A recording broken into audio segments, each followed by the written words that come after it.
बिस्मिल्लाहिर्रहमानिर्रहीम, अस्सलाम वालेकुम। मैं हूं नौमान खान और आप देख रहे हैं पाक अफेयर्स। उम्मीद करता हूं कि आप खैरियत से होंगे और मेरी दुआ है कि आप जहां पर भी रहें खुश रहें, आबाद रहें। तो जनाब, बात यह है कि जनरल हाजी रिटायर्ड कमर जावेद बाजवा की टेलीफोनिक कन्वर्सेशन जावेद चौधरी से शुरू हुई, मंसूर अली खान तक पहुंची। मंसूर अली खान तक पहुंचने के बाद आफ्ताब इकबाल पर जाकर रुकी है या अब भी मजीद कुछ जर्नलिस्टों से उन्होंने बात करनी है। कल बड़ी इंपॉर्टेंट एक व्लॉग में आफ्ताब इकबाल ने हाजी जनरल कमर जावेद बाजवा का जिक्र किया। वो जिक्र किया था और उस जिक्र ने मुझे बहुत सारी चीजों पर सोचने पर मजबूर कर दिया कि यार ये किस किस्म का आखिर इंसान है।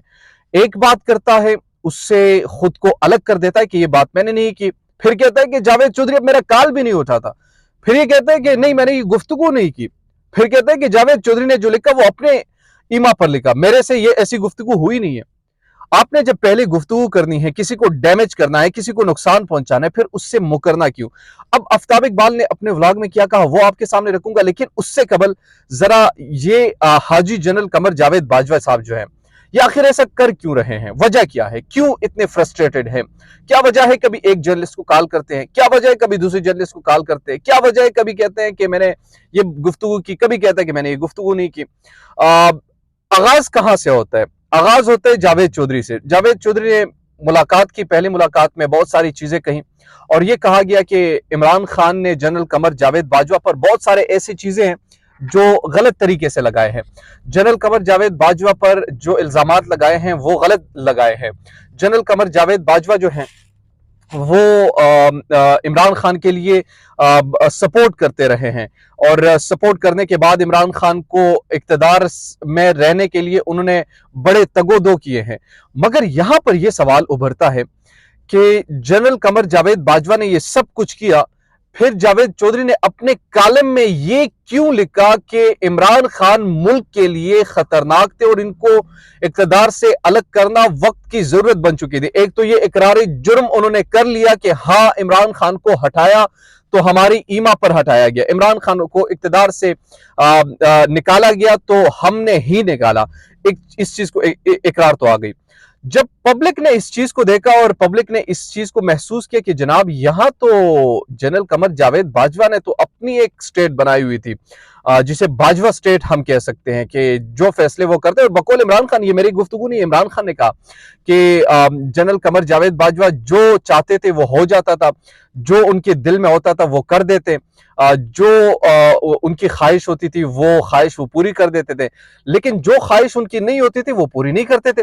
वो यानी मैं चाहता था कि नैब के जरिए से इन पॉलिटिशियन जिन पर इल्जामात है इनका एहतसाब हो, तो वो एहतसाब नहीं होने दिया गया। इमरान खान चाहते थे कि ये केसेस में अमल दरामद क्यों नहीं हो रहा, तो उनके पीछे भी जनरल कमर जावेद बाजवा के कंट्रोल में सब तमाम चीजें थी। तो इमरान खान ने इन चीजों का जो जिक्र किया वो खुलकर किया। अब यहां पर यह सवाल उठता है कि जनरल कमर जावेद बाजवा ने आखिर ऐसा क्यों किया।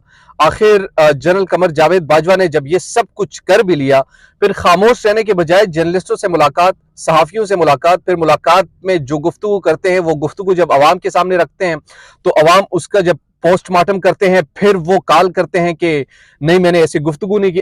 अब इसमें इंपॉर्टेंट चीज क्या है, कल जो आफ्ताब इकबाल ने कहा, अच्छा मंसूर अली खान ने पहली कॉल जो जनरल कमर जावेद बाजवा ने की वो जावेद चौधरी को की या मुलाकात की, उस मुलाकात का अहवाल जो बयान किया वो जावेद चौधरी ने बयान किया।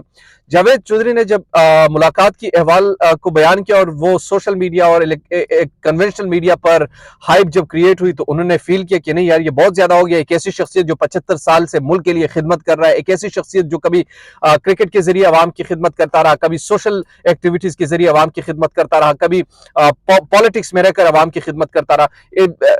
दीज आर ऑल सर्विसेज जो इमरान खान प्रोवाइड करता है। एक ऐसा पाकिस्तानी मुझे दिखाए जो कि 18 साल से वो पाकिस्तान के लिए सर्व करता है और 18 साल से लगातार 75 साल तक पहुंच जाता है, मगर फिर भी पाकिस्तान के लिए दर्द महसूस करता है, पाकिस्तानी अवाम के लिए दर्द महसूस करता है, पाकिस्तानी अवाम को इन अंधेरों से निकालना चाहता है, पाकिस्तानी अवाम को इन झिझक ज़दा मुआशरे से निकालना चाहता है, पाकिस्तानी अवाम को एक तरक्की याफ्ता मुल्क बनाना चाहता है, पाकिस्तानी अवाम को दुनिया के कंपिटिटर जो कंट्रीज हैं उनके मुकाबले में लेकर आना चाहता है, मगर उनकी मुखालफत में बहुत सारे लोग जो है वो अंधे हो गए, और अंधे होने के साथ उन लोगों को दोबारा हमारे ऊपर मुसल्लत कर दिया, जिन लोगों से अवाम के दिल बेजार हो चुके हैं, उन लोगों से जो अवाम उनको देखना तक नहीं चाहते, पसंद करना नहीं करते, वो पाकिस्तान में थक चुके हैं। इनके चेहरों से, इनके वादों से, इनके सियासत से, इनके दावों से, सब चीजों से वो भर चुके हैं, और फिर से दोबारा इनको एनआरओ देकर हमारे सरों पर मुसल्लत किया गया। अब जनरल बाजवा ने जब जावेद चौधरी से मुलाकात की, और जावेद चौधरी ने जब अपने कालम के जरिए वो तमाम चीजें तहरीर की, उसने जब हाइप पकड़ ली, तो फिर उन्होंने कहा कि इसमें बहुत सारी चीजें गलत हैं, तो मंसूर अली खान को उन्होंने कॉल की। फिर दूसरी कॉल मंसूर अली खान को जब गुफ्तगू उनके साथ हुई, तो मंसूर अली खान के जरिए ये करवाया गया कि मैंने इमरान खान के बारे में ऐसा कोई जुमला नहीं कहा कि वो मुल्क के लिए खतरनाक थे, ये जावेद चौधरी ने अपने पास से लिखा। फिर जावेद चौधरी पर प्रेशर आया, तो जावेद चौधरी ने भी अपने व्लॉग में कहा कि ऐसा जुमला ये मैंने अज्यूम किया था, ये उनका जुमला नहीं था, ये मैंने लिखा था, मेरी इंटरप्रिटेशन थी, और इंटरप्रिटेशन गलत भी हो सकती है। फिर जावेद चौधरी को जब वो कॉल करते रहे, तो जावेद चौधरी कॉल ना उठाते रहे। फिर आफ्ताब इकबाल को उन्होंने कल कॉल किया, और आफ्ताब इकबाल ने अपने इस प्रोग्राम में जिक्र भी किया, अपने व्लॉग में जिक्र किया कि जनरल कमर जावेद बाजवा की आफ्ताब इकबाल को कॉल आई। आफ्ताब इकबाल ने कॉल जब पिक की, तो उनसे गुफ्तगू की, तो उन्होंने एक धमकी लगाई कि इमरान खान को समझा देना, मेरे पास हर मीटिंग की मौजूद है जनाब, रिकॉर्डिंग्स मौजूद है, जब भी मैं इनसे मिलने जाता था तो रिकॉर्डिंग्स किया करता था।